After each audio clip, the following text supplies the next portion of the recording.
বন্ধুরা, এই শীতে পালং শাক দিয়ে এরকম রোল অবশ্যই একবার করে খাবেন। নমস্কার বন্ধুরা, সবাই কেমন আছেন? নিশ্চয়ই ভালো আছেন। চন্দনা ফুড হাবে সবাইকে আরও একবার স্বাগত জানাই। তো বন্ধুরা, আজকে বাজারে গিয়ে দেখি খুব সুন্দর পালং শাক এসেছে, তাই এক আটি পালং শাক নিয়েই নিলাম। তো এই পালং শাক দিয়ে আজকে একটা দারুণ রেসিপি বানাবো, সেটাই দেখাবো। তো শাকের পুরো অংশটা নেব না, এতটা নিয়ে কেটে বাদ দিয়ে দেবো, শুধু পাতার দিকটাই নেব। এগুলো আমি পেস্ট করে নেব, তাই মিক্সি বলে দিয়ে দিচ্ছি।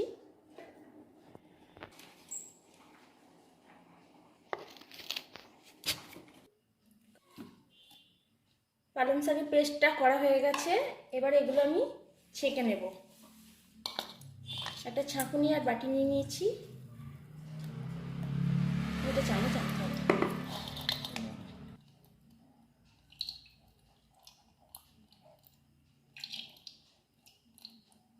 রসটা আমি বার করে নিয়েছি।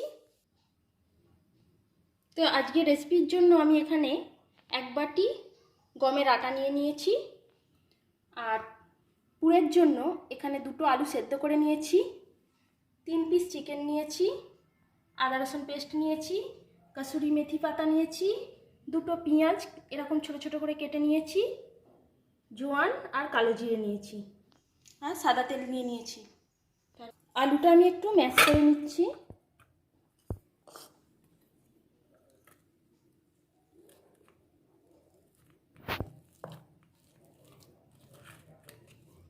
তো আলুটা এইভাবে আমি ম্যাশ করে নিয়েছি, পুরো মিহি করিনি, একটু দানা দানা আছে। চিকেনটা পেস্ট করে নিয়েছি।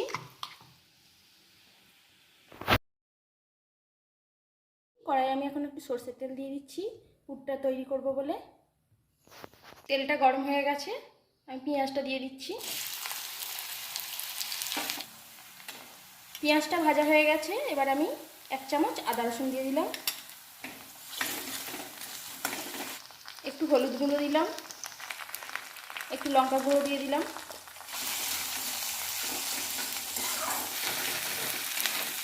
আদা রসুনটা ভালো করে ভেজে নিয়েছি, এবারে চিকেনের পেস্টটা দিয়ে দিচ্ছি।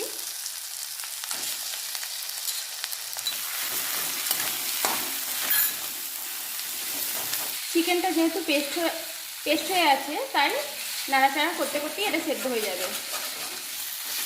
চিকেনটা ভালো করে কষে নিয়েছি, এবার আমি আলুটা দিয়ে দিচ্ছি।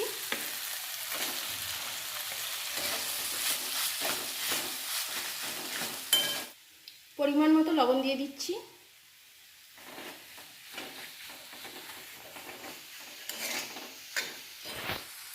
আর সব শেষে কসুরি মেথি পাতা একটু হাতে করে মশলে দিয়ে দিচ্ছি।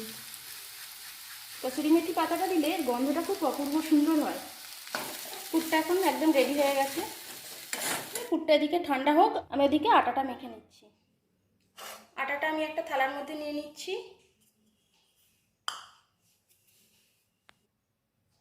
আটার মধ্যে জোয়ান আর কালো জিরেটা দিয়ে দিচ্ছি। জোয়ান দিলে এমনিতেই হজমে সাহায্য করে জোয়ান, তাই জোয়ান খাওয়াও ভালো, আর কালো জিরে তো আমাদের শরীরের পক্ষে খুবই ভালো।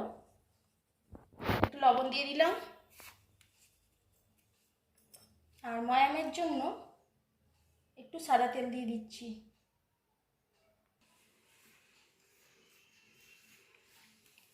আগে ভালো করে এটা মেখে নিচ্ছি ময়াম দিয়ে।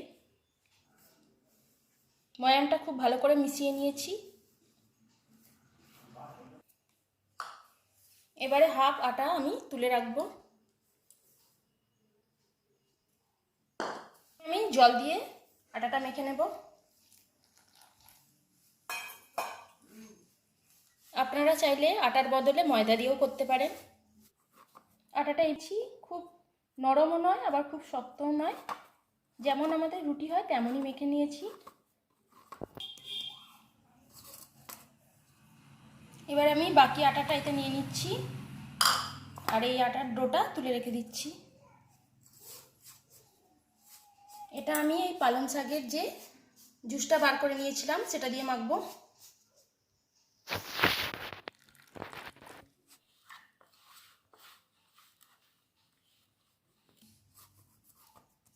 এটাও মাখা হয়ে গেছে। ডো আমি এইভাবে তৈরি করে নিয়েছি। এবার আমি লেচি কেটে নিচ্ছি ছোট ছোট করে।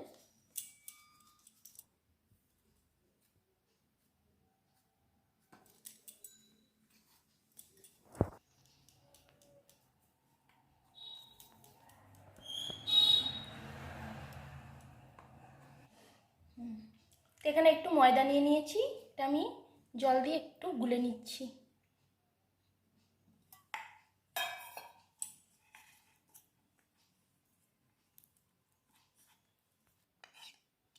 ময়দাটা আমি এইভাবে গুলে নিয়েছি।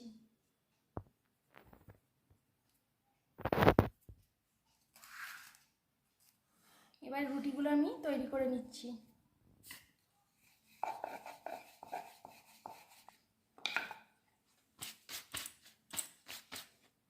এই সাইজে তৈরি করে নিলাম। এবার একটা সবুজ রুটি তৈরি করে নিচ্ছি।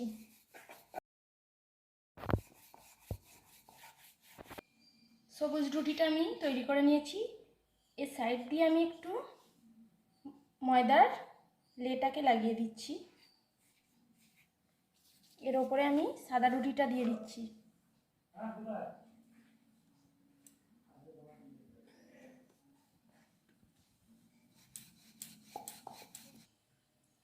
রুটিটা এই মাঝ বরাবর থেকে আমি এরকম লম্বা লম্বা করে কেটে নেব।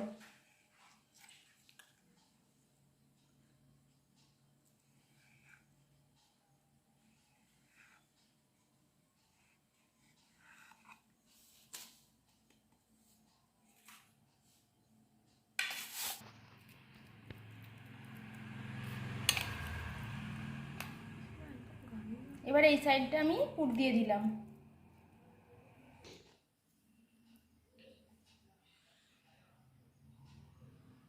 এবার এগুলো আমি একটু পাকিয়ে নিচ্ছি।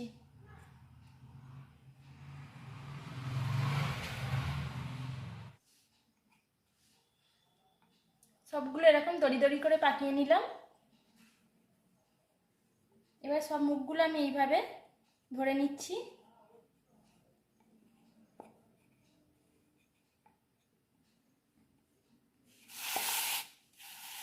নিয়ে এই সাইড দিয়ে রোলটাকে আমি তৈরি করে নেব।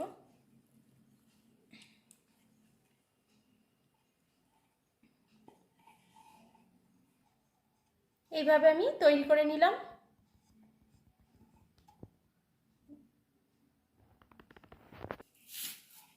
এইভাবে সবকটা আমি তৈরি করে নেব। বন্ধুরা, আমি এইভাবে বানিয়ে নিয়েছি, দেখতে কত সুন্দর হয়েছে দেখুন। এবার এগুলো আমি তেলে ভেজে নেব। কড়াই এখন সাদা তেল দিয়ে দিচ্ছি। তেলটা গরম হয়ে গেছে, আমি এবার এগুলো দিয়ে দিচ্ছি।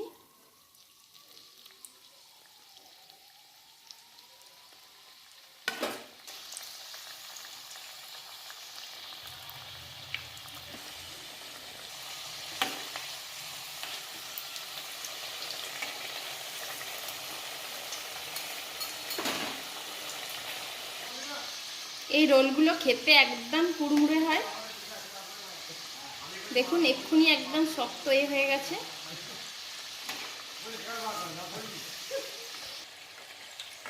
এগুলো ভাজা হয়ে গেছে, আমি তুলে নিচ্ছি। দেখুন দেখুন অসম্ভব সুন্দর হয়েছে দেখতে।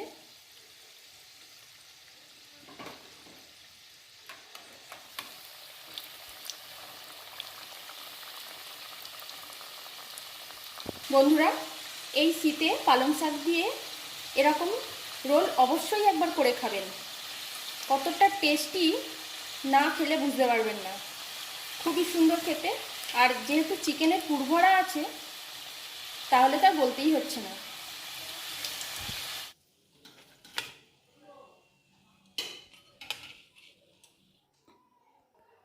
বন্ধুরা, শীতের সন্ধ্যায় এরকম রোল অবশ্যই আপনারা একবার করে খাবেন, দারুণ লাগবে।